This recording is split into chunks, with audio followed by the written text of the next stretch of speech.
The Thursday, April 24th Executive Committee will now come to order as convened as of 11:16 a.m. I'd respectfully ask everyone attending this meeting to mute yourself unless you're recognized to speak. Please note that committee meetings of the RTD Board of Directors will be held remotely via Zoom and will be audio and video recorded. The meeting recordings, along with the unofficial minutes of the meetings, will be posted as soon as practical on the board's website. During today's meeting, we're providing communication access real-time translation, also known as CART. Anyone who would like to access this service should send an email to the RTD board office at rtd.boardoffice@rtd-denver.com, and a link will be provided. Additionally, the CART transcript can be automatically translated into Spanish for anyone who would like access to a live transcript of this meeting in Spanish. As well, there is a live stream via RTD's YouTube page, which can be accessed at any time. I would now like to call the roll of committee members. First Vice Chair O'Keefe. Present. Second Vice Chair Whitmore. Present. Perfect. Secretary Nicholson. I am here. Perfect. Treasurer Banker. Present.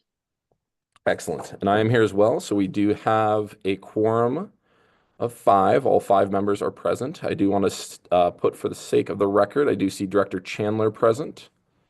And I believe that is it. So thank you, Director Chandler, for joining us. All right. Now we're going to open up to public comment. I'd like to open public comment to anyone who would like to address the committee regarding any topic listed in the published meeting agenda for the current and immediately preceding month. If you wish to speak and have not already done so, please either raise your virtual hand or press star 9 on your phone. During this time, the committee will not offer any direct comments or responses. However, if you'd like to be contacted regarding your public comment, please email the RTD board office at rtd.directors@rtd-denver.com.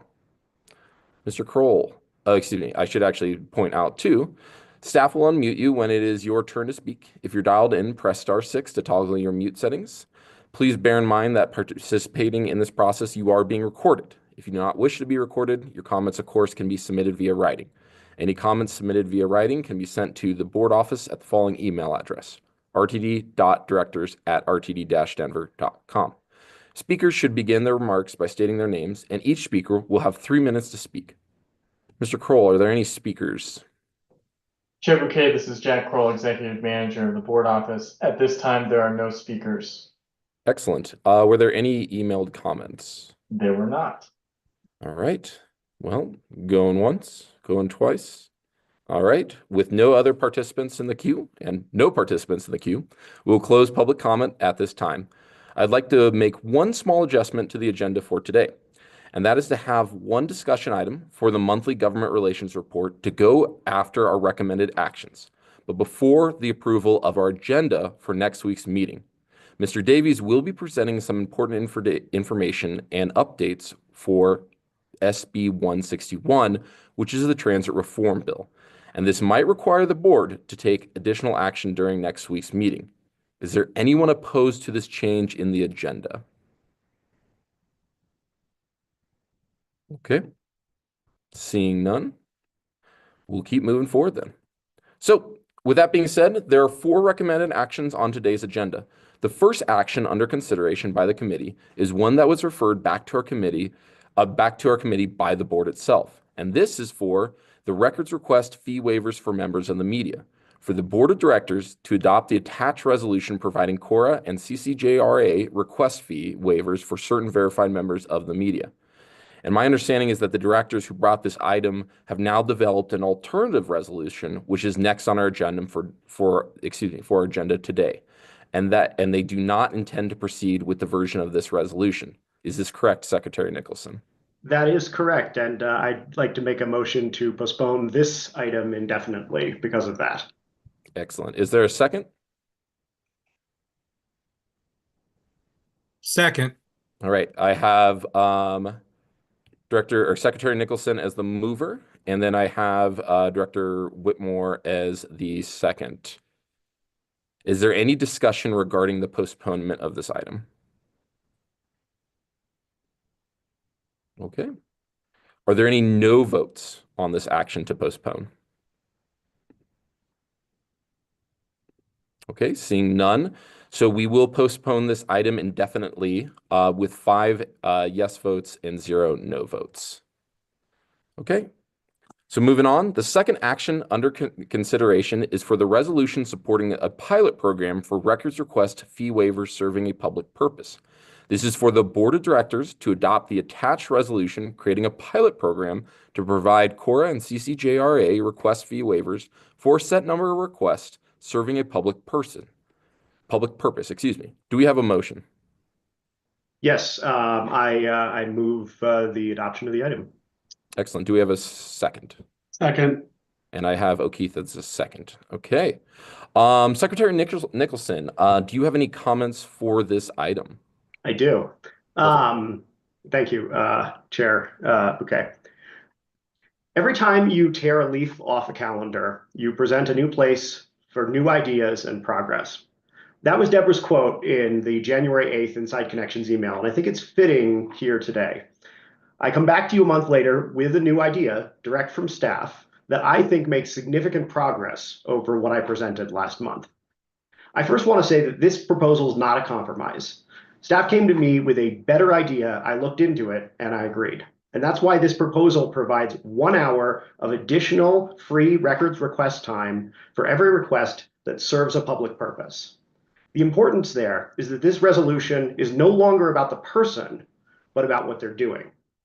To quote the Bard, I don't care who you are, where you're from, or what you did, as long as your request is in service of a public purpose, then this qualifies for the extra free hour. The reason this request is tied to a public purpose is that that's exactly what the Cora statute for decades has said we are allowed to waive fees for. The statute says, quote, such fee may be reduced or waived by the custodian if the electronic services and products are to be used for a public purpose, including public agency program support, nonprofit activities, journalism, and academic research. Fee reductions and waivers shall be uniformly applied among persons who are similarly situated. So all this resolution really does is go from may be reduced or waived to shall be waived for 1 additional hour. But that hour is important. 2/3 of all paid requests last year required less than 1 additional hour. Those were people doing academic research, looking for footage of accidents, vehicle thefts, surveillance footage, and more. This resolution makes us more open as an agency, and it reduces the public's difficulties in accessing public information. I ask for your support. Thank you, Secretary. Are there any further comments or discussion on this item? Okay, seeing none. So I just wanted to throw in my comments. I just wanted to say a big thank you to you, Secretary, for bringing forward this item.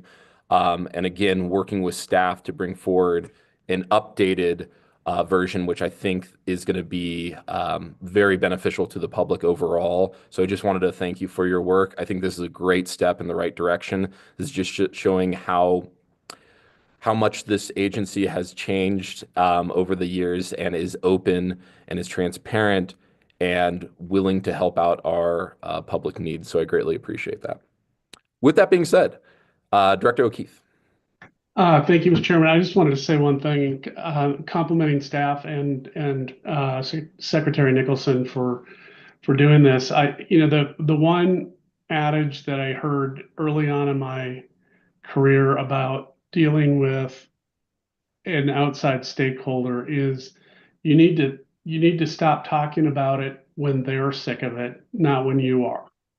Anytime you cut off somebody's desire to learn more, ask more questions, it just builds frustration. So I'm glad we found this. I hope it's a step in a much larger journey to transparency and kind of sticking to that belief that most mistakes in public transparency are stopping talking about it when the agency or person giving the information is sick of it. It just never works. So thank you.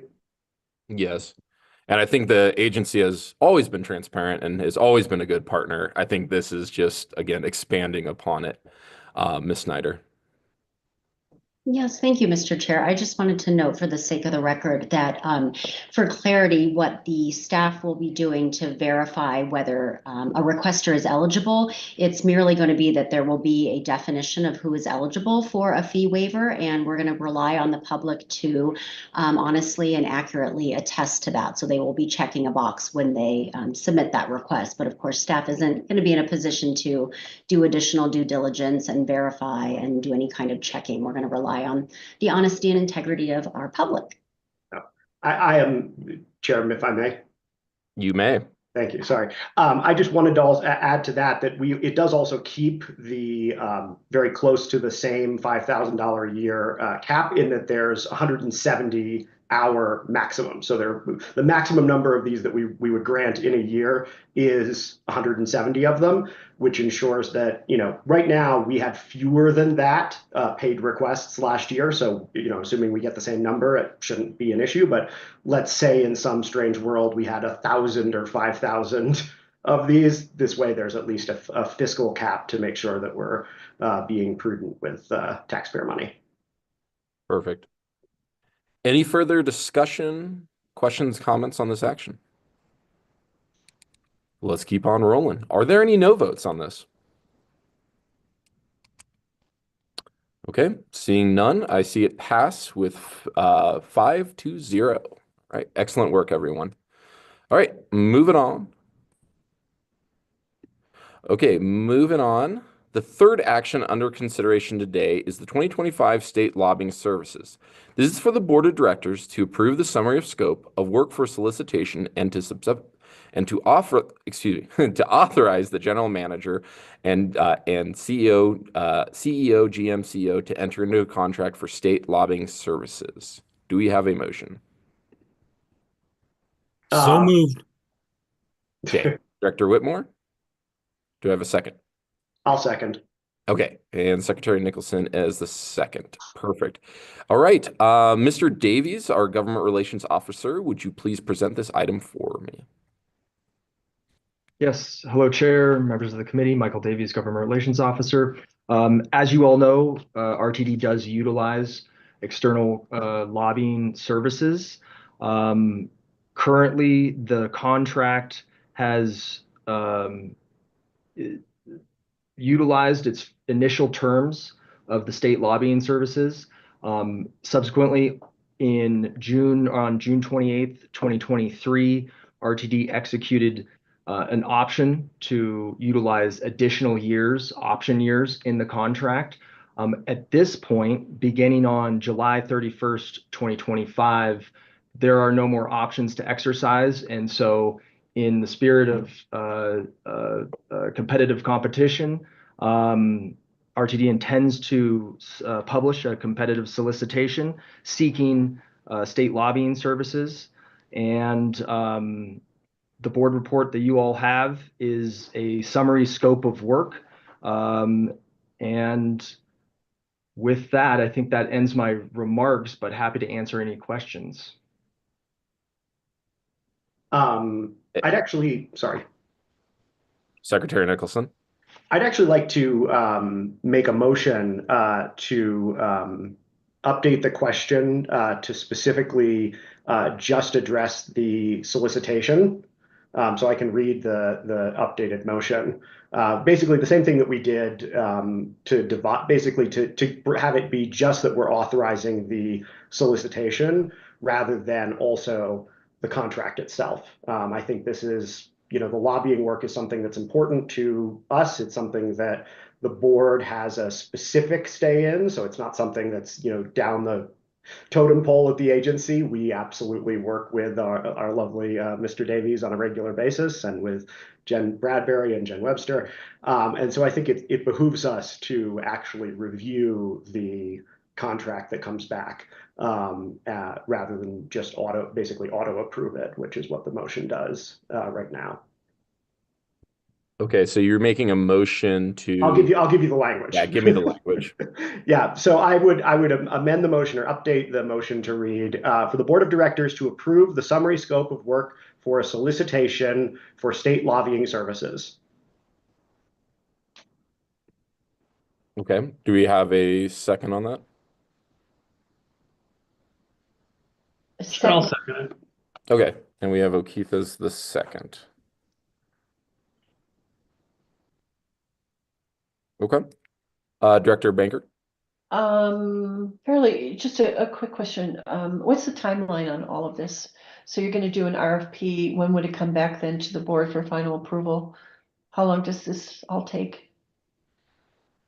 Ms. Johnson? Thank you very much. Good afternoon, Deborah Johnson, General Manager and CEO. So Mr. Davies presented a summary scope of, for clarification, there were questions relative to a contract. Regardless if it's bifurcated or not, a contract wouldn't be coming before this body in an open session because we're trying to ensure open and fair competition. I just wanted to qualify that statement there. To the question that Director Banker posed, customarily, when we do solicitations, we would have it out on the streets for 30 days. So recognizing that time frame and any proposals that we may receive, there would have to be an evaluation of said proposals. So I did want to indicate that there could be a possibility that we would not have a state lobbyist recognizing the time frame that's before us, with today being April 24th. So I just wanted to share that for everybody's edification, not to distract you or deter you from the motion at hand, but I think that's vital information that's present.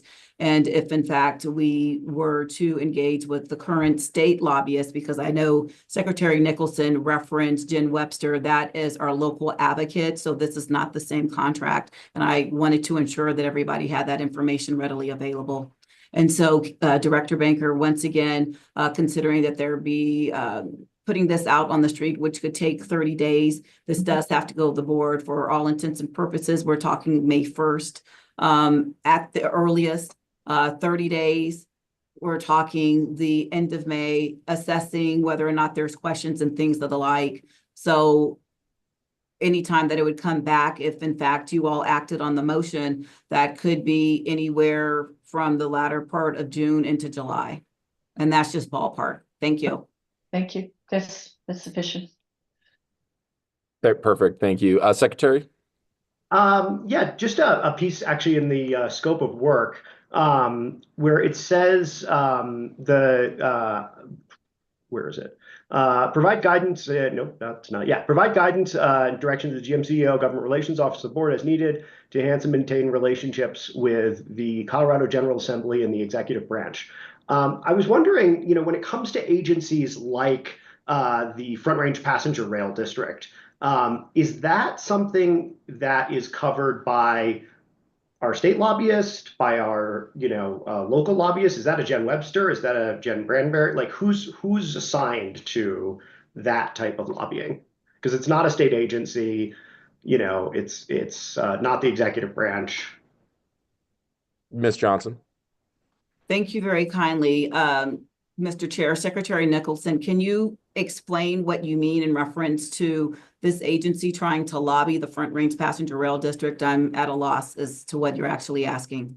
Feel free. Well, when we're handling, government relations with the, FRPR, board, for example, presumably there would be, aside from just maybe it is just Michael himself who handles those conversations, but presumably there would be, in the same way that we have, local lobbyists who are interfacing with, city departments or rather, city elected officials, the governing individuals from FRPR or other E470. I mean, I can think of a number of different non-local, so to speak, bodies, but also non-state bodies. And I was just, since this came up, trying to understand, like, how does a special district fit into that framework? If I may? Yes.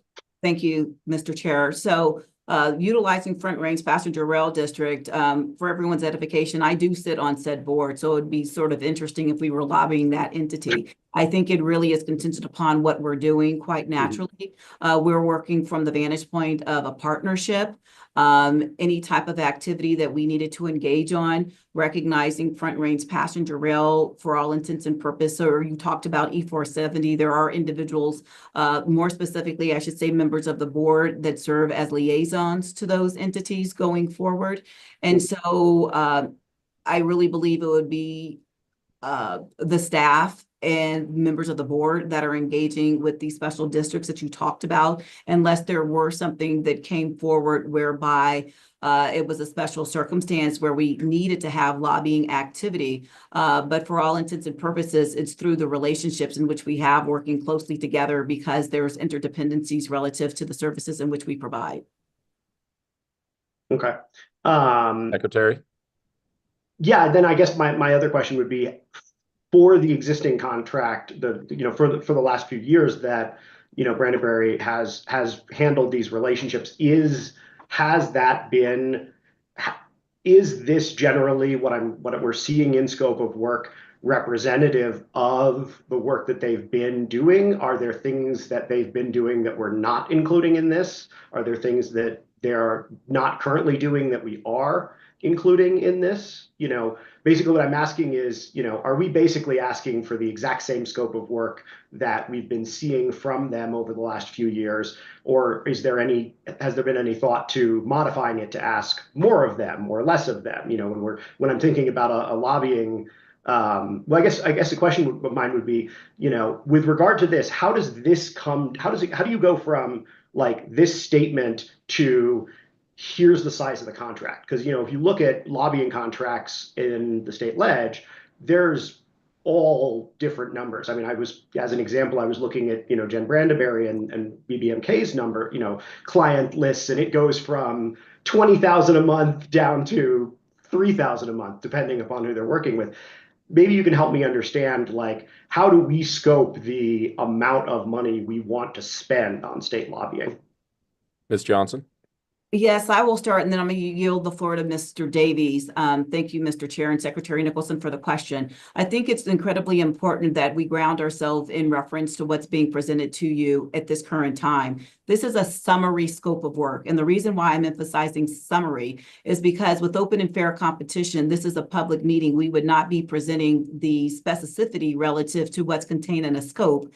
By doing that, we would not be adhering to the open and fair competition because someone tuning in would have an unfair advantage. So keeping in mind that we are here seeking authorization for us to go forward and work in greater specificity as it relates to what it is that we do want to contain, that will be released when the solicitation is made available. I will yield the floor to Mr. Davies as he is the project manager as it relates to this contract and has day-to-day contact with our current state lobbyists, because I want to stress that this is not about Brandenburg McKenna. This is about us seeking authorization to go forward with a summary scope of work for state lobbyists. And so with that as a backdrop, I will yield the floor to Mr. Davies. Thank you. Mr. Davies? Yes, thank you. I generally don't have that much more to add to that process or the explanation that General Manager Johnson gave. But to your earlier question with regards to our current lobby contract, we have not utilized them to lobby the Front Range Passenger Rail District. It's never been part of their scope. Sorry, one more. This is sorry. Gotta wait to be recognized. I apologize. It's a very bad habit of mine. I'm so sorry. You're good. Secretary? Yes.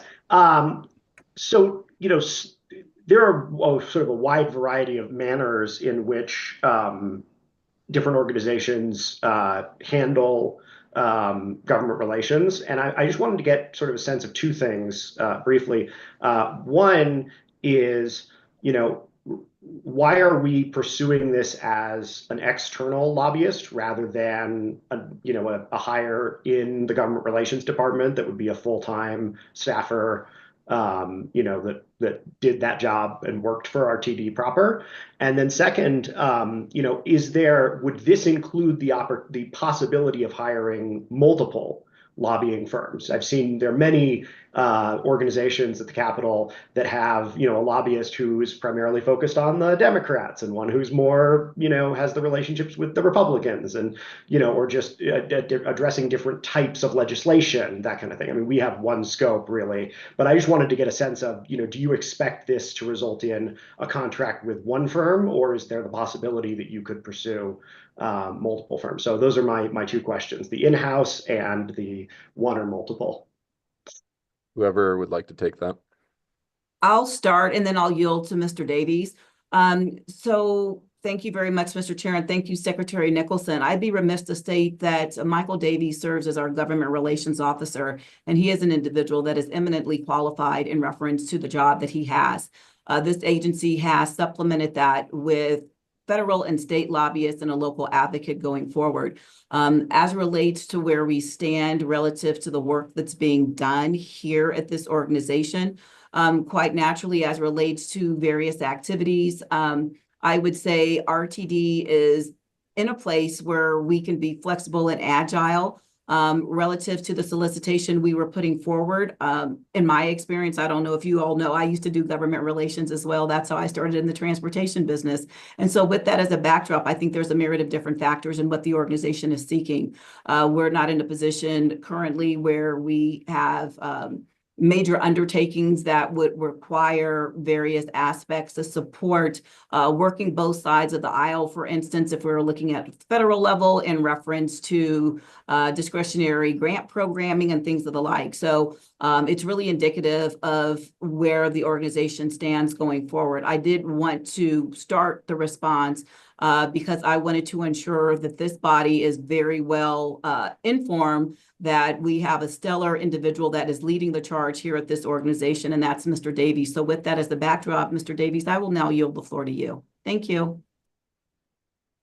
Thank you, General Manager Johnson. Just to build on General Manager Johnson's remarks, it really is there's a broad number of directions you can go when doing this. Having been a part of a different organization that utilized multiple lobbyists focused on, say, just the federal government, or multiple lobbyists focused on just the state government, it really is assessing what are the needs of the agency and balancing that with making sure that we're utilizing taxpayer dollars in an effective and efficient manner, and making sure that we're getting good value while addressing all of the needs of the agency. Thank you very much, both, for your answers. Secretary, if you have any further questions or comments, I'm going to come Just back. a quick I'll closing come back comment. to you. I'm going to go to Oh, Mr. sorry. Kroll. Yeah, I'm going to go to Mr. Kroll next. Hi, all. I just want to remind everyone of the motion on the floor right now, which is to amend the recommended actions such that the board is only approving the summary scope of work today and not the contracting authority. Some of the conversation here seems to be speaking to the underlying question of the summary scope, and I don't want you to lose focus that that's the question before you all. So I recommend tackling that issue and then returning to a more substantive conversation on the summary scope. Thank you, sir. First Vice Chair O'Keefe. Thank you, Mr. Chair. So just a point of clarification for staff. So we've got, I understand, and this is related to the motion. The reason why we can't come back, that we can't issue the RFP and then come back for the contract is a calendar problem versus we just don't have time to do it. We would have a gap without coverage, which I stipulate would be very bad given everything that's going on right now at the federal and state level. But that's the argument, or we would have never come back in the past, and so we're not coming back again now. I'm just confused by that. Ms. Johnson or Mr. Davies? I'll start. I was just sorry, Chair. Thank you for recognizing me, and thank you, Vice Chair O'Keefe, for the question. I was providing that context just for clarification relative to comments that were made by the Secretary. It is up to this board to discern, recognizing the delegation of authority that was granted to the position which I hold. I was just putting forward that there could be some implications with the timing, and I indicated that was not to dissuade you from the motion, but I was just providing clarifying facts. Thank you, Ms. Johnson. Mr. Davies, I don't know if you're going to add to that. I can just add, just to remind you, the current contract ends July 31st, 2025. And I think building on General Manager Johnson's remarks with regards to the timeline, there is no certainty to the timeline of a procurement. You have to go through an evaluation. You have to post a procurement for a certain amount of time. So things can happen that can throw off the end timeline of when this would come back to the board. And I think that was just making the board aware of all of the timelines and when the contract ends. The previous contracts that we have brought to the board with regards to external lobbying services have been to approve a summary scope of work and subsequently authorize the GM CEO to enter into a contract. And this is just separating those processes. So we'll just have to come back to the board once a fair and open competition is completed. First Chair, Vice- do I Yes, sir. still have the floor? Okay, thank you. I would like to take a risk. I'm inclined to support the motion and take a risk that we're running up against a timeline, because I think this is a point of interest for the full board. And so I think in this specific selection, I think it would be good to come back, and I think it is incumbent on us to meet your schedule, because I would say the worst thing would be on August 1st, we don't have a state lobbyist, given what I think is going to come back to the State House or late summer, early fall, with significant federal funding reductions. So I support the motion to split this, and I think it is incumbent on us to fit your timeline then. And I am happy to make sure that that's communicated to the rest of the board. Excellent. Thank you for your comments, First Vice Chair. Any further comments on the motion itself? Okay, seeing none. So we will be taking a vote on the motion to split the language. Secretary, could you say the language for all committee members again? Yes, it's just the first half, basically, for the board of directors to approve the summary scope of work for a solicitation for state lobbying services. Okay, thank you, sir. So this is what we'd be voting on, is changing the language to the recommended amended language, as Secretary Nicholson just stated. So I'm going to do a roll call vote. First Vice Chair O'Keefe. Aye. Second Vice Chair Whitmore. No.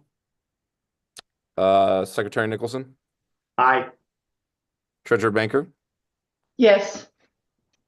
I'm also a yes. So the motion will pass to change the language to such. Excellent. All right. And then correct me if I'm wrong, Mr. Kroll, do we need to take another vote in regards to it since we just passed it, or? So now you would be voting, if I may. Yes, yes. You would be voting now to approve the summary scope of work as presented. Okay. Is there any further discussion on the summary scope of work? Yes, Secretary.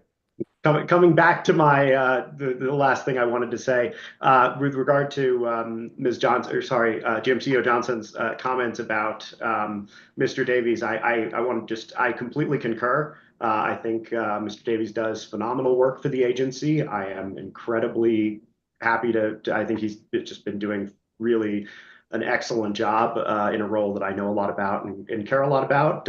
Unfortunately, no one can be in 3 places at once, and he goes to a lot of things and handles a lot on his plate. So no, I just think that we may be at a point where with our size and capacity, having additional help to be able to be in all those rooms and handle all those things is warranted. So just putting that out there that I'd love to see Michael get some assistance.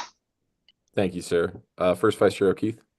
Yeah, I think we are well served by our in-house government affairs person. It's just sometimes you need to contract, and I support this. I think this is a great way to do it, especially when you have someone that can captain it from inside. So it's a full support. Perfect. Any further comments or questions?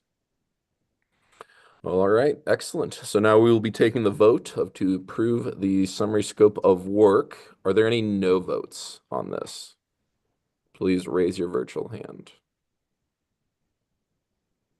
Okay, seeing none, it will pass 5-0. Thank you all. Perfect. The fourth and final action under consideration is for the bylaw amendments regarding director accountability. For the board of directors to adopt the proposed bylaw amendments, which details the grounds and process and accountability measures the board may take to hold directors accountable. Do I have a mover? Moved enthusiastically. Perfect. O'Keefe as the mover. Any seconds? Second. And Nicholson as the second. Thank you. Okay, so before we kind of get into discussion, I want to take a moment and thank the directors who've been working to crafting this item and taking the feedback on it, because as we discussed at our March, based on what we've discussed on our March meeting. So I think the bylaw amendments are very sensible. I think it allows this board to meet its obligation to ensure good governance. With that, I'm happy to have any further discussion, debate this item. There's a couple things I just wanted to bring up in regards to feedback that I received from directors, which again, I appreciate that. We've had, I think over a month of time to get feedback from directors, and I appreciated those who participated. So under Article 8, again, this is all Article 8 items, and this is again with the director accountability. Section 1, we did add in language from Director Chandler regarding obligations to the taxpayer. So that is part of the newest version. Did appreciate Director Chandler for that. Section 3, disciplinary actions itself. The written notice and given to the director has changed to 7 days instead of 2 weeks. This is actually in the similar manners that we do with other parts of the bylaws. And then finally, Section 5 did get feedback in regards to discipline for the board chair. So if I ever get out of hand, this is for all of you guys. It will take a 3 director written notice to myself, and then of course the first vice chair. So in this case, it would be written notice to myself and Director O'Keefe. And it would be ultimately up to the first vice chair to decide to bring this forward with what disciplinary actions would be going forward as a vote of the executive committee. So I'm relying on all 4 of you if I get out of hand. So those are the 3 big changes. Is there any further discussion on the board bylaws? Mr. Kroll. I was just gonna clarify something you said earlier, the changing of the timeline to from 14 days or 2 weeks to 7 days. That mirrors specifically a similar timeline that you all have for providing notice to any officers you all may wish to remove. Thank you, Mr. Kroll. Yes, specific language on that. Director Chandler.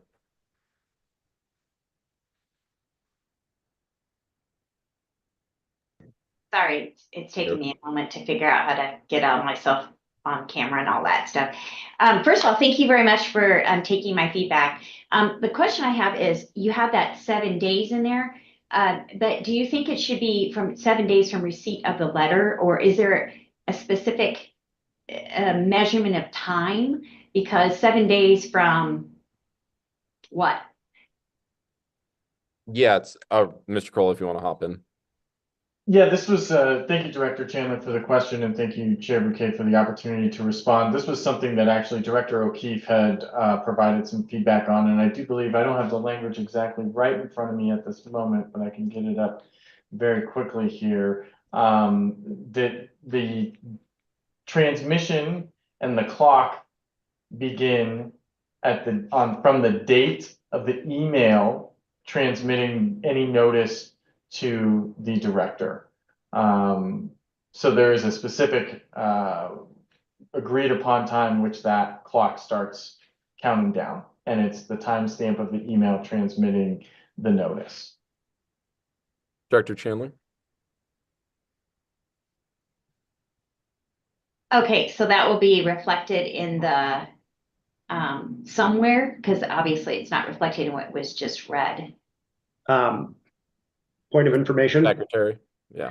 I have the language up in front of me if you want me to read it. Yeah. So what it says is, the chair of the board will issue a written notice of violation, including documentation of each instance which, in the chair's judgment, the director is subject to discipline as outlined in Article 8, Section 2, to any board member whose conduct meets the grounds for discipline. Any director who receives written notice of violation will be afforded 7 days to provide a written response to the notice. and then it continues from there. Oh, I see. Yes. You're right. Sorry. Written notice is considered provided. You're right. On the date stamped on the email, which transmits the written notice of the violation made to the subject director. So yeah, it's the date that the email is sent by the chair to the director. Does that help, Director? Director Chandler, I'm sorry. Yes, that helps a lot. I just think that it's more fair to give that kind of a notice than just 7 days. It's kind of arbitrary. You need to know when you receive it, and that's when the clock starts, because people can claim all kinds of things. We're just human in that way. The other one was something about the 2/3. Could you reread that section? The reason I'm asking you to reread them is I received your update today. I looked at the link and none of those clarifications were in that link. So I'm just a little off. So I apologize. No, that's on me. I don't think I put the updated language in the link. I think it was the previous link that was there. So are you referring to the 2/3 vote to overrule the chair's decision with a disciplinary action? Yes, I think that we need to be careful that the chairman isn't given too much power, or that if the punishment is deemed by everyone too harsh, that there is a mechanism for the rest of the board to go, hey, wait a minute, this is not appropriate. I mean, we just need to be careful about giving, whoever's the chairman next, and also just making sure that the board is all in line with whatever the action taken to the discipline would be appropriate as well. Sure. And again, if I'm off base, just clarifying with me. So how it is written, again, I don't have the exact language in front of me, but chair's decision, chair does a disciplinary action, for director. The next regular scheduled board meeting, after that disciplinary action, the board can overrule the chair's decision. So say, the chair removes the director from a committee and 2/3 of the vote, 2/3 of the board feel that was just not just. We think, that's an abuse of power in your hand, chair. That mechanism is in place for the board to overturn any decision they deem that, whoever the chair is, was unfair. Mr. Kroll? The only thing I was going to add here, Chair Bouquet, is just to make sure those listening in, the updated language was, despite the link issue between yourself and Director Chandler, the updated language on all of this was included in this week's board packet. Starting, I'm scrolling up here, we'd be starting on page, I guess there, a lot of bylaws. This is starting on packet page 23. And then the specific highlighted changes, the red line version is on pages 61 and 62 of the packet. Perfect. Thank you, sir. Director Chandler, any further comments or questions? I don't think so. I just thank you for that clarification. I'll look, make sure that that's updated. Again, just speaking of bylaws, Karen, Director Banker, and I are meeting, and we need to make sure that obviously this is included so that when we look at it again, it's all, if it's approved, that it's all appropriate. That's all. I just want to make sure. Yeah, no, and I thank you for your questions and bringing that up as well. So yourself and Director Banker, or Treasurer Banker, I appreciate you guys, taking that on as a working group. One of the discussions, that I had with Director O'Keefe and Mr. Kroll is in regards to the discipline for the chair specifically. So there were some kind of different ideas with that. We believe this is the best mechanism in place for this year in regards to 3 directors going forward as written notice, and then the first vice chair deciding. It could be, as you guys look into that, there could be better options to it. There is an option of, instead of the executive committee voting, is it a full board vote? There's a couple things discussed. So that is one I would advise the two of you to look into specifically. So appreciate you both for your work. First Vice Chair O'Keefe. Thank you, Mr. Chair. I just wanted to share that a lot of the ideas that you're attributing to me kind of came from Director Chandler. as questions to the original language. So she, I think, helped us make this better in this step. And then they get to take a permanent Sharpie to the rest of the bylaws and then bring them back. Excellent. Thank you for clarifying, and credit to Director Chandler on that. Okay, any further discussion or questions regarding the bylaws or proposed bylaw changes? Okay. Are there any no votes with bringing this forward to the full board? Director O'Keefe, I'm assuming that's a leftover raised hand. Okay. Okay. All right. Seeing none, I do see this pass 5-0. We will vote on this on Tuesday. Thank you all. All right. So moving on. All right. So this is now on to the April board meeting agenda review. Now we're on to the April board meeting agenda review, considering the updates that we've gotten from Government Relations Officer Michael Davies, specifically presented earlier concerns about SB 161. Sorry, Mr. Cole, yeah.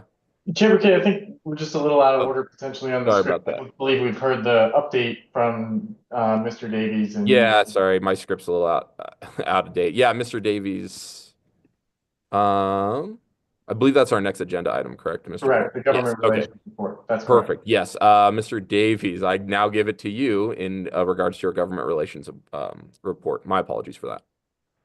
Thank you, Chair and members of the committee. Michael Davies, Government Relations Officer, presenting the monthly government relations report. Beginning at the federal level, as many of you know, Congress did approve a continuing resolution for appropriations at the federal level that will continue through September 30th of this year. With regards to a budget resolution, which is really the framework that sets up a discussion and negotiation on a reconciliation bill, which is something that Congress has been focused on and the administration has been focused on since the beginning of this term at the beginning of the year. There's been work on that. Congress has passed that budget resolution, so Congress continues to work on that process. We'll track that really closely and report back to the board when we see an actual introduction of the reconciliation bill that will be presented to both the House and the Senate, focusing more on reauthorization, surface transportation reauthorization. And so this is the multi-year bill that reauthorizes and sets funding levels for multiple years, generally 5-6 years at a time.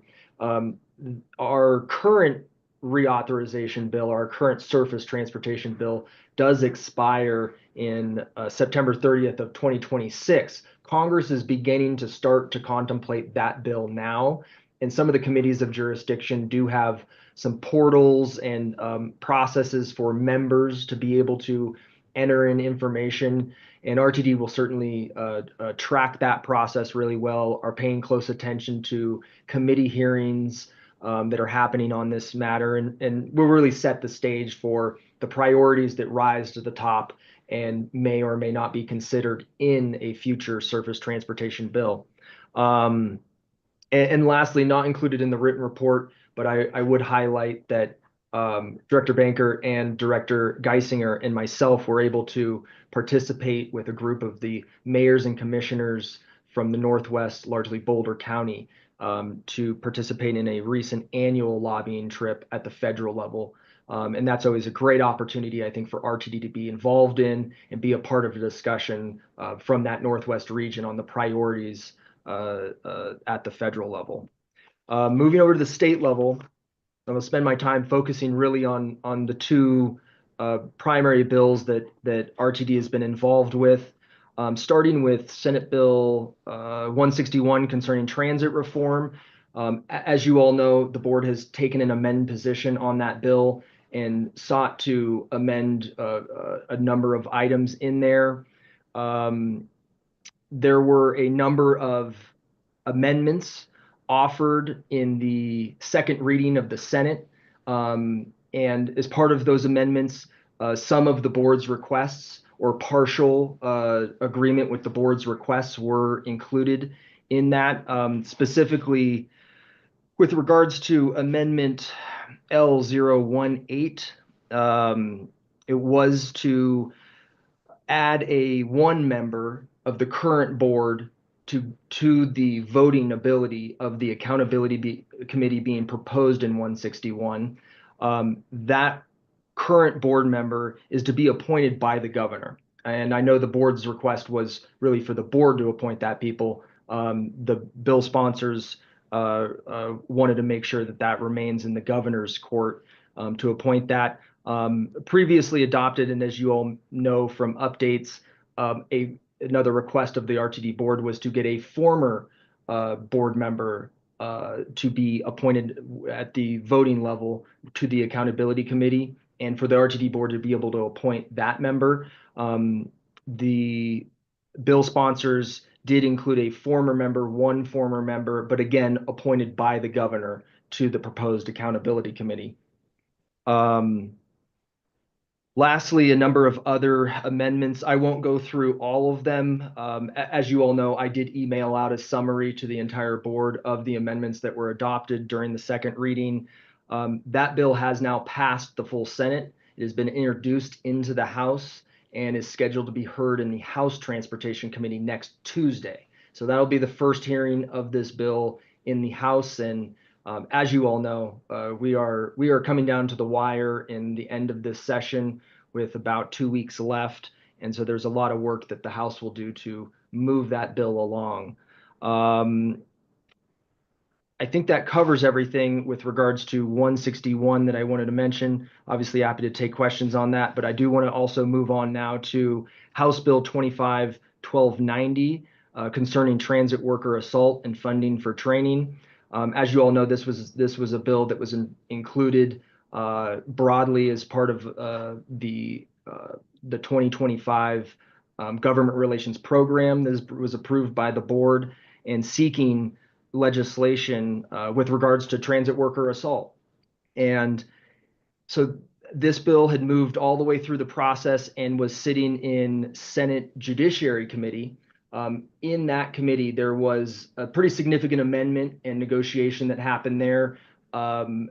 This was largely at the request of Senator Roberts, who the issue was raised by the State Public Defender's Office and really was highlighting some confusion with regards to a burden of proof issue of the way that the bill was drafted when it came to the Senate Judiciary Committee. And so ultimately Senator Roberts looked into it. He wanted to solve that issue and make sure that there was no confusion with regards to that. And so working with the Public Defender's Office, who was in opposition to the bill, it largely came up with a solution to clear up that confusion while not degrading any of the penalties or any of the impact of the actual bill. And so really what the change was in the amendment that both the Public Defender's Office, the Colorado State Public Defender's Office supported, as well as Senator Roberts and ultimately the whole committee supported it,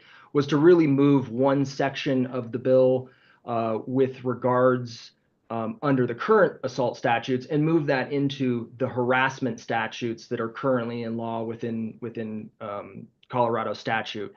Again, nothing was changed with regards to the penalties and the outcomes.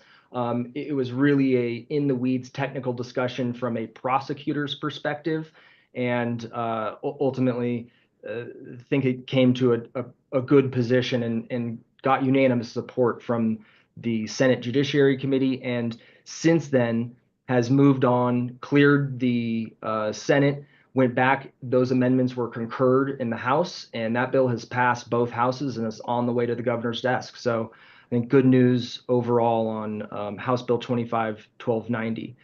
I should say there is one more amendment that was offered as a part of the floor amendments, and that was just a technical amendment that really has to do with the renumbering of the bill and not a substantive amendment there. Lastly, just quickly rounding out on the local level, staff has had a number of opportunities over the last month to engage with some local municipalities, and I just highlight as written in the or as stated in the written report that Directors Pagliari and Director Catlin and myself and our local government affairs contractor, Jen Webster, were able to participate in a Jefferson County Economic Development Commission forum. And it was a great opportunity, I think, just to talk about the priorities of RTD and be out there in front of local stakeholders that interact with our local jurisdictions. And then lastly, as noted in the written report, staff has had a number of opportunities, both with the City of Aurora staff as well as the Transportation Commission with the City of Aurora, the City Council Committee, rather, with the City of Aurora, and had a wonderful opportunity to engage both with City Council members and City of Aurora staff recently, and again, largely providing updates on the priorities that RTD is working on, and answering questions, and again, just a great opportunity to interact with our local jurisdiction. So with that, I'll end my report and happy to take any questions. Perfect. Questions or comments for Mr. Davies? Secretary Nicholson. Yeah, Mr. Davies, the floor amendment you were talking about, I emailed this to you and I didn't really understand. There's language in there that was added about notwithstanding any law to the contrary, an enforcement agency may grant money received from the Peace Officer Training Fund and Support Fund to RTD as described in Article 9. For training equipment and other purposes deemed necessary to ensure the safety of employees and patrons of the district. Was that just replacing other language that was struck that was similar, or was that like, I guess what I was worried about when I read that was, are we going to be able to apply for money directly from that fund, or are we only going to be able to get it through the cities? Mr. Davies.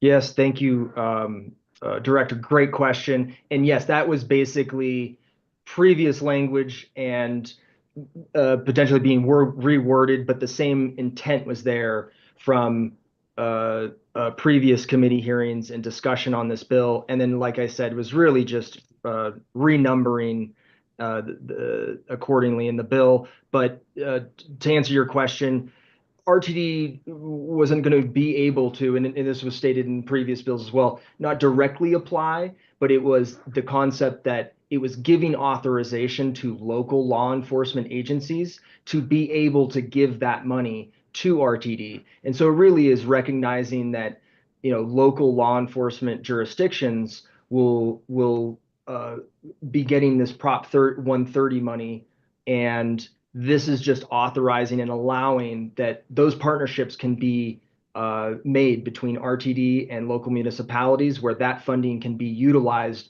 on RTD matters with regards to law enforcement. Got it. So there was never a possibility. Sorry, my apologies. I did it again. You're good.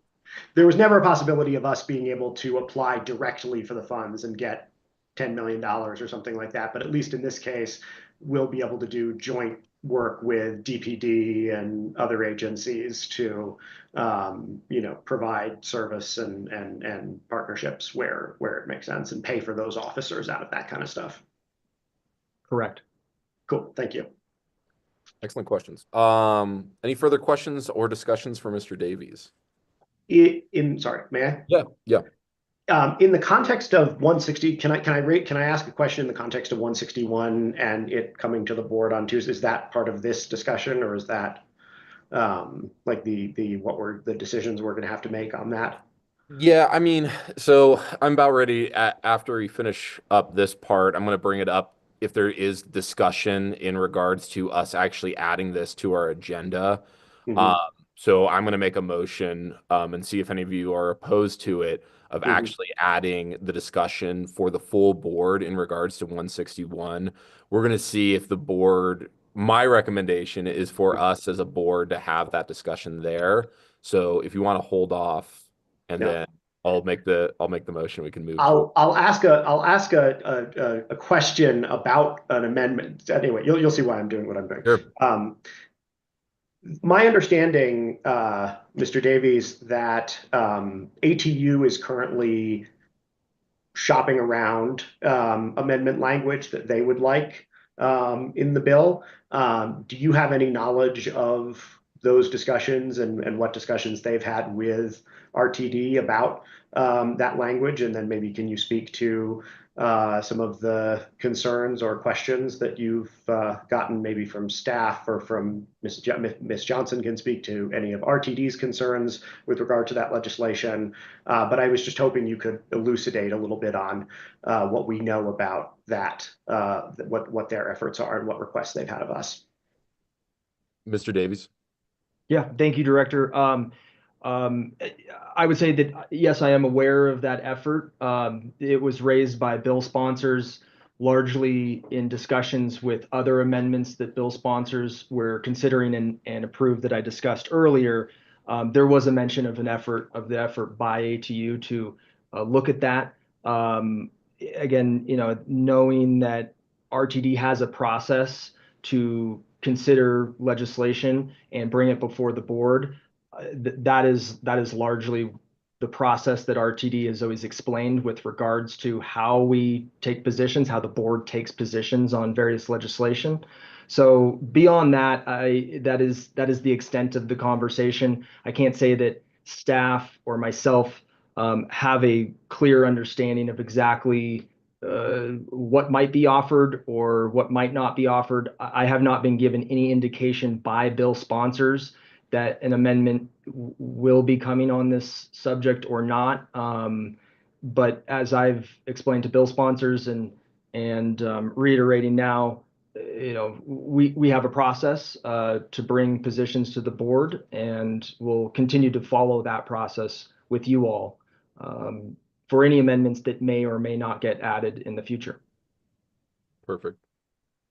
Ms. Johnson, I saw your hand pull up, but it might have been addressed. Perfect. Okay, then Secretary. Yeah, I would just say that, I expect this to come up on Tuesday. So, my outstanding question is just, what is staff's position on this amendment? What do you think? Will it be helpful to RTD? Will it have no impact on RTD? What impact will it have on RTD? Do we like it? Do we hate it? I would really appreciate it if you guys could have an answer for that when we talk about it on Tuesday, because I'm sure that if it comes up as a topic, other people will want to know the same thing. Perfect. Okay. We'll be potentially prepared for that for Tuesday, staff members. Thank you. Thank you for your question, Secretary. Any other questions or comments for Mr. Davies, specifically in regards to any proposed governance topics? So, government relations topics. Okay, perfect. All right. Well, thank you very much, Mr. Davies. We appreciate the report. Appreciate all your work on that. So moving on, as kind of alluded to, we're now moving on to our agenda review for the April board meeting. And again, considering the updates that we've gotten from Mr. Davies and in regard specifically with SB 161, I think it is more than appropriate for us to have an additional recommended action to the board meeting agenda for the board to review its position on SB 25-161. This will give the opportunity for the board to amend something previously adopted. Our current amend position on the bill would remain in effect unless we act next week to change our overall position, modify any previous requested amendments, and or request additional new amendments to the bill itself. Are there any members who would object to this item being added to our agenda? Again, it would just be for us to look at 161 again and actually have that discussion. Are there any members who are against this? Okay. So seeing none, is there a motion to approve the board meeting agenda as amended for our meeting on Tuesday, April 29th? So moved. All right, Director O'Keefe, is there a second? Second. And Nicholson, excellent. I think Troy got in before me. Oh. That was a weak effort by Director Whitmore. All right, I'll give it to O'Keefe and Whitmore. Is there any further discussion in regards to the board meeting agenda? Mr. Kroll. Thank you, Chair Bouquet. I just will communicate from the board office, assuming you approve the agenda as amended, that this item has been added and request directors share any potential amendments with the board office by close of business on Monday. while directors are certainly able to propose amendments from the floor when this item is introduced, it is always best to have a clearer understanding of what some of the ideas are out there. And come close of business on Monday, we will distribute what we have first thing Tuesday morning. Thank you, sir. First Vice Chair O'Keefe. Mr. Chairman, just for a second, on the 161 when it comes up on Tuesday, and I expect it'll be a long, painful, and drawn out discussion. And I apologize in advance for talking to you about doing this. I think it is the only way that we are going to get to a point where there is a agreed upon position, not unanimous position, but agreed upon position. And I would hope that all members of the executive committee can convey that we put this to the board. We could have taken this action here, but we wanted the discussion there. And one of the chief premise, well, there's two. One, the governor is interested in the Northwest Corridor rail, and he has made no secret that this is part of that discussion. The other piece is that the apparent function of the board and how we operate as a board of directors and not a state legislature. And what I have had specifically raised with me, the fact that we have an official position on this legislation and probably a half dozen independent director lobbyists looking for an alternative to that position. And that is reinforcing the I think unfair, but the contention that we are dysfunctional. So I'm hopeful that we all agree that we have spent hours on this already, and the position is the position of RTD, and we move on from there. And I'm going to give a version of this, if you'll allow me, on Tuesday, Mr. Chair, that this is it. We are at the end of the bill. There's no separate lobbying. There's no, I want to get something else in. I would like to change this in a couple ways. I am not raising that. So I'm hopeful that as an executive committee, we postpone this discussion so the board can have its say on everything. And then we have a unified RTD position. Thank you. Thank you, sir. Yeah, just on those notes, I think it is very crucial and important. I think one, the updates that were included in the weekly update from yesterday kind of shows where the bill is out at, and that's going to be a pretty hearty conversation with the whole board. But again, kind of going on the theme that the first vice chair is getting at is if we have the discussion and we agree upon as a board and, we vote to either, change any amendments, if we vote to, stick where we're at with our amendments, if we vote to say we're going to oppose this bill, if we're going to vote to say we approve this bill, that's the conversation for Tuesday. And again, we need to do our due diligence as a board of directors and each of us as individuals to say, this is what we have decided as a board, even if we're in the minority vote and we say, hey, we want to take this position, or I as an individual director want to take this position on the bill. And if you are in the minority vote when it comes to Tuesday, and let's say, there's some disagreement with that, that's the end of the conversation as we as a board. This is the stance that the board has taken. I think we're being more than diligent, more than fair for us to bring this back forward to our board, specifically with what has changed with SB 161, because it impacts us so drastically. So that would be my advice for directors after we have this conversation on Tuesday. The conversation that we have with legislators or any stakeholders interested is, this is what the board's position is. This is what I'm standing behind. Yes, Secretary. Yeah, I actually just have a question about the agenda, the board agenda. Given the actions we've taken today, and this is a question for Mr. Kroll, am I right in understanding that we have all, what's the right word, consent items at plus one discussion item, which is the thing that we're talking about now? I guess this would be a recommended action. Like my understanding is everything so far, because there's nothing on the existing agenda that is under recommended actions for Tuesday. And so I think this that we're talking about right now, the 161 discussion, that would be a recommended action. And then there's nothing coming from either of the other committees So am I right to think that everything else is unanimous consent? Mr. Kroll?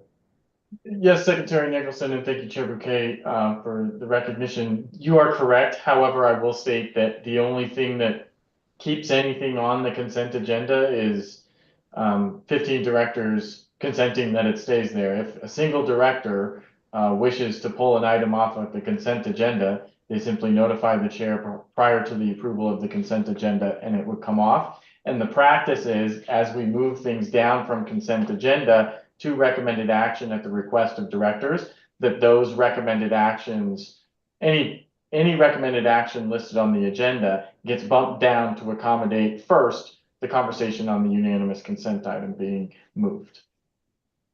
Got Does it. that clarify? So what you're saying is we could be out of here by like 7:30 if everything, or 6:30 if everything goes well. Take the over. Yeah, but at any point, I mean, it's a good point. Other directors have raised this before, just because it is in unanimous consent at any time, and it is part of my job to ask if there's anything that would want to be pulled from unanimous consent. Because again, there's plenty of times where directors might pass it in committee and then want it as a full board discussion. So at any time, obviously, if it's unanimous consent, it can be pulled, and we'll have a discussion on it as a board. So great topic. Okay. Any other further conversations regarding the agenda? Just one thing I would recommend for, directors who are present or anyone who is going to be watching this meeting later on or looking at the transcript, I would highly recommend looking at where our proposed amendments were with 161 and what has changed. Again, this will be, the interest of, discussion on Tuesday, and I highly recommend as Mr. Kroll said, of if you're going to, propose any future amendments, give us the due diligence and give us the time with it. But I'd highly recommend looking at where we're at, specifically with the Accountability Committee. Obviously, as Mr. Davies hit on the returning or the former board director, which is excellent to see. I think that's going to provide a lot of knowledge to the Accountability Committee. That is one thing we're lobbying for, and now it is something that, the governor would be appointed. Also want to state that there would be a current board director who would be appointed by the governor, and there would also be a current board director appointed by we as the board onto this Accountability Committee as well.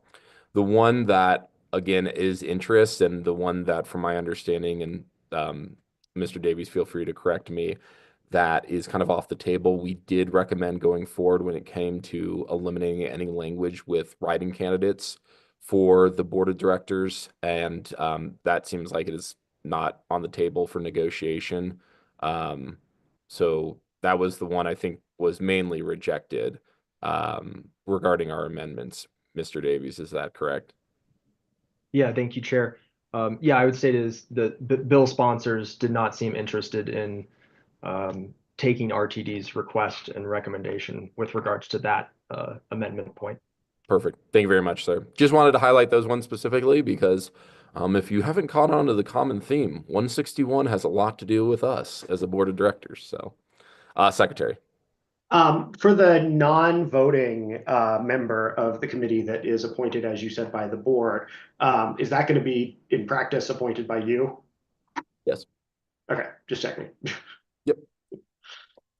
Good question. Mr. Kroll? I just want to remind you all again of the bounds of your conversation here. I don't believe you have taken a vote yet to approve the agenda. Maybe I missed that.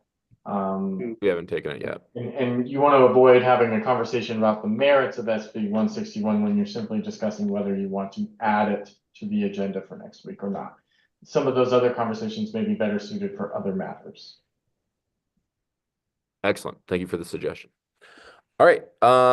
In regards to actually voting upon the agenda itself, are there any no votes to approve the board meeting agenda as amended for a meeting on Tuesday, April 29th? Okay, seeing none, it will pass 5-0.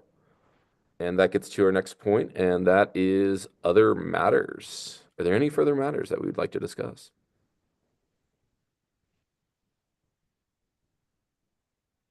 Okay.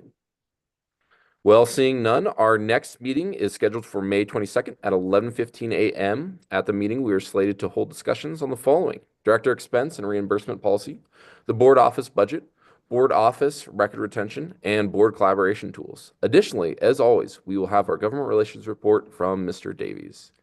Do I have a motion to adjourn? So moved. All right, I got Secretary Nicholson as the mover on that. We are adjourned as of 12:31 p.m.